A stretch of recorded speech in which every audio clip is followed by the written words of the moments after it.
My reading notes for getting things done. The projects list is not meant to hold plans or details about your projects themselves, nor should you try to keep it arranged by priority or size or urgency. It's just a comprehensive index of your open loops. You actually won't be working off of the projects list during your moment-to-moment activities. For the most part, your calendar, action lists, and any unexpected tasks that come up will constitute your tactical and immediate focus. Remember, you can't do a project. You can only do the action steps it requires. The real value of the projects list lies in the complete review it can provide, at least once a week, ensuring that you have action steps defined for all of your projects and that nothing is slipping through the cracks. As I have indicated in other places, the weekly review is the critical success factor for marrying your larger commitments to your day-to-day activities. And a complete projects list remains the linchpin for that orientation, ensuring weekly that you're okay about what you're doing or not doing with a dog for your kids, along with what you're doing or not doing about next year's conference is an essential practice. But that projects list must already be there in at least a somewhat recent form before you have the capability to think about things from that perspective. Current activities, often there are projects that need to be captured from a simple inventory of your calendar, your action lists, and your workspaces. What meetings are on your schedule, past or upcoming, because there are also very likely still unrecognized projects connected to the next actions on your lists. Many times people we work with have Call Mario Re, the fundraising event, on their calls list, but have not yet finalized the fundraiser as something that should be on their projects list. Current problems, issues, and opportunities. These fall into three categories. Problems, process improvements, creative and capacity building opportunities. When is a problem a project? Always. Finally, there might very well be things you've been telling yourself you'd like to learn or experience to expand your own development or creative expression. Would you like to learn Italian cooking or how to draw? Have you been telling yourself it would be great to take an online course in digital photography or social media marketing? It's very possible that many of these kinds of might like to projects would live just fine on your someday maybe list. One list, or subdivided. Most people find that one list is the best way to go because it serves as a master inventory rather than as a daily prioritizing guideline. To reiterate, you don't want to use support materials as your primary reminders of what to do. That should be relegated to your action lists. Organizing ad hoc project thinking. In chapter, I suggested that you will often have ideas that you'll want to keep about projects, but that are not necessarily next actions. Those ideas fall into the broad category of project support materials, and maybe anything from a notion about something you might want to do on your next vacation to a clarification of some major components in a project plan. What do you do with that kind of material? My recommendation here is that you consider where you're keeping tabs on the project or topic itself, how you might add information to it in that format, and where you might store any more extensive data associated with it. Most professionals will have several options for how to handle support materials, including attaching notes to a list item, organizing digital information in email and/or databases, and maintaining paper-based files and notes in notebooks. Attached Notes, most organizing software, allows you to attach a digital note to a list or calendar entry. Organizing non-actionable data. Interestingly, one of the biggest problems with most people's personal management systems is that they blend a few actionable things with a large amount of data and material that has value but no action attached. Having good, consistent structures with which to manage the non-actionable items in our work and lives is as important as managing our action and project reminders. When the non-actionable items aren't properly managed, they clog up the whole process. Non-actionable items fall into three large categories: reference materials, reminders of things that need no action now but might at a later date, and things that you don't need at all, trash. Reference materials. Much of what comes across your desk and into your life in general is reference material. There's no action required, but it's information that you want to keep for a variety of reasons. Your major decisions will be how much to keep, how much room to dedicate to it, what form it should be stored in, and where. The problem most people have psychologically with all their stuff is that it's still stuff. That is, they haven't decided what's actionable and what's not. Once you've made a clean distinction about which is which, what's left as reference should have no pull or incompletion associated with it. It's just your library. Your only decision then is how big a library you want. You need to feel comfortable storing even a single piece of paper that you might want to refer to later, or an article you read online. And your general reference system must be informal and accessible enough that it's a snap to file something away, right at hand where you do your work and personal administration and review. If you're not set up that way yet, look back at chapter for help on this topic. Libraries and archives, personalized levels. The question of how much to keep, how close, and in what form will be a changing reality, given the variables of your needs, your particular comfort levels with data, and the technology that turbocharges your relationship to global information. Relative to your personal organization and productivity, this is not a core issue, so long as all of your projects and actions are in a control system that you work with regularly. Some degree of consistency will always make things easier.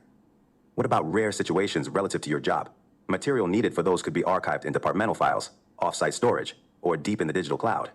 Do you see how that personal organization of reference material is simply a logistical and purpose-based one? Distinguishing actionable from non-actionable things is the first key success factor in this arena. My reading notes for Getting Things Done, The Art of Stress-Free Productivity, David Allen and James Fallows. Someday maybes. Someday, maybes are not throwaway items. They may be some of the most interesting and creative things you'll ever get involved with. These could range from a special trip you might want to take one day, to books you might want to read, to projects you might want to tackle in the next fiscal year, to skills and talents you might want to develop. For a full implementation of this model, you'll need some sort of back burner or on hold component. There are several ways to stage things for later review, all of which will work to get them off your current radar and your mind. You can put the items on various versions of Someday Maybe lists, or trigger them on your calendar, or in a digital or paper-based tickler system. Someday Maybe list. It's highly likely that if you did a complete mind sweep when you were collecting things from your mental space, you came up with some things you're not sure you want to commit to. Learn Spanish, get Marcy a horse, climb NT, Washington, write a mystery novel, and get a vacation cottage are typical projects that fall into this category. Give yourself permission to populate that list with all the items of that type that have occurred to you so far. Activating and maintaining your Someday Maybe category unleashes the flow of your creative thinking. You have permission to imagine cool things to do without having to commit to doing anything about them yet. You may also be surprised to find that some of the things you write on the list will actually come to pass, almost without you making any conscious effort to make them happen. Make an inventory of your creative imaginings. Reassess your current projects. Now's a good time to review your projects list from a more elevated perspective, that is, the standpoint of your job, goals, and personal commitments, and consider whether you might transfer some of your current commitments to Someday Maybe. If on reflection you realize that an optional project doesn't have a chance of getting your attention for the next few months or more, move it to this list.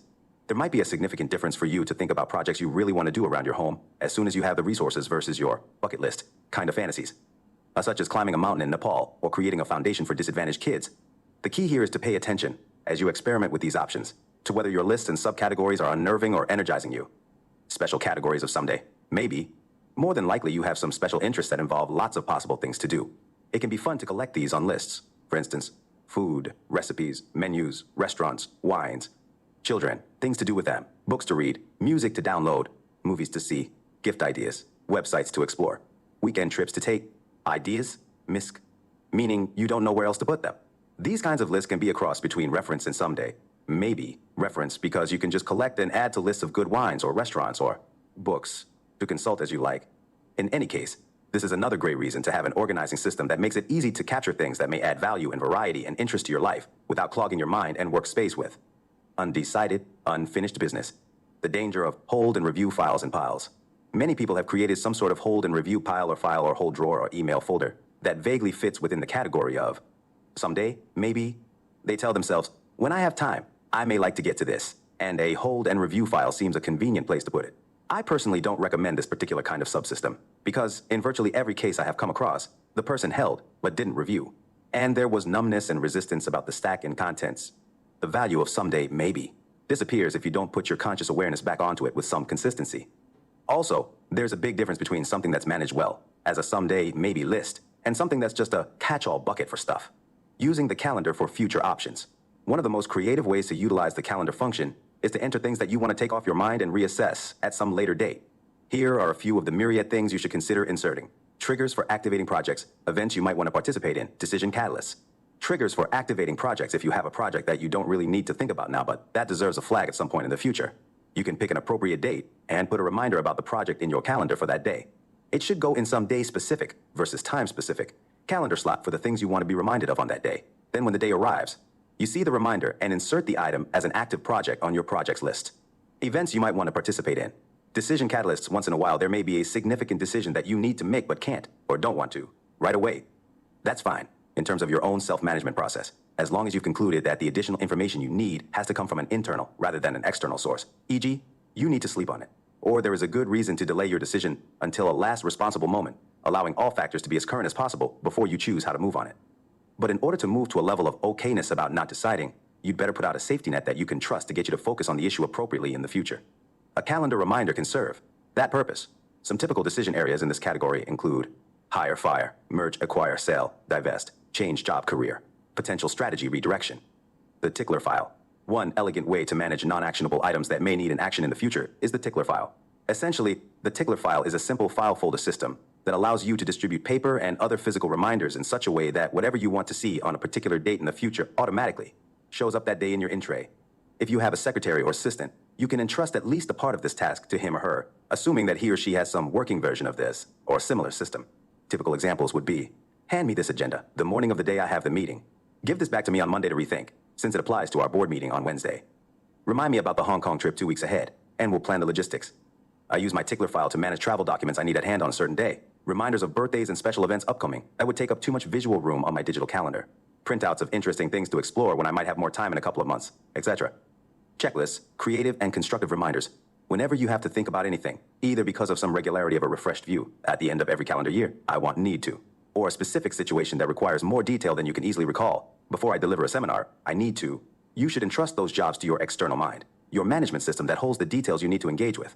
At appropriate times, there are an infinite number of possible checklists that allow you to have more relaxed control in various situations across your life and work.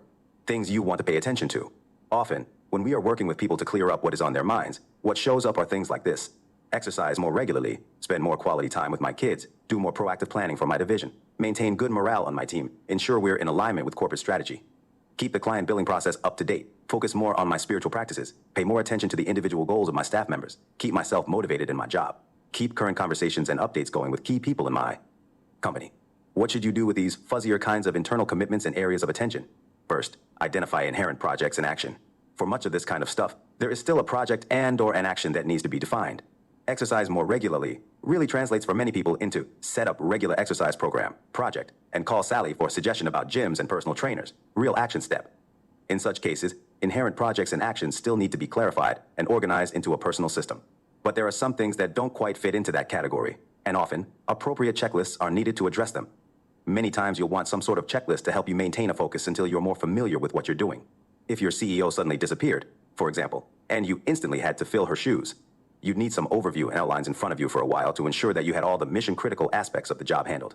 And if you've just been hired into a new position, with new responsibilities that are relatively unfamiliar to you, you'll want a framework of control and structure, if only for the first few months. As we have instituted a novel organizational structure and operating system in our company, we have been using many critical checklists to support our meeting practices for its implementation, until they become automatic. Get comfortable with checklists, both ad hoc and more permanent. Be ready to create and eliminate them as required. Make sure you have an easily accessed place to put a new list that's also attractive and even fun to engage with, in a loose leaf notebook or in a software application that is readily available. Appropriately used, checklists can be a tremendous asset in enhancing personal productivity and relieving mental pressure. If in fact you have now captured everything that represents an open loop in your life and work, clarified and processed each one of those items in terms of what it means to you and what actions are required, and organize the results into an intact system that holds a current and complete overview, large and small, of all your present and someday projects, then you're ready for the next step of implementation in the art of stress-free productivity, the reflection process. Reflecting, keeping it all fresh and functional. Your brain must engage on some consistent basis with all your commitments and activities. You must be assured that you're doing what you need to be doing, and that it's okay to be not doing what you're not doing. Reviewing your system on a regular basis, reflecting on the contents, and keeping it current and functional are prerequisites for that kind of clarity and stability. If you have a list of calls you must make, for example, the minute that list is not totally current with all the calls you need to make, your brain will not trust the system, and it won't get relief from its lower-level mental tasks. It will have to take back the job of remembering, processing, and reminding, which, as you should know by now, it doesn't do very effectively. In order to support appropriate action choices, it must be kept up to date, and it should trigger consistent and appropriate evaluation of your life and work at several horizons.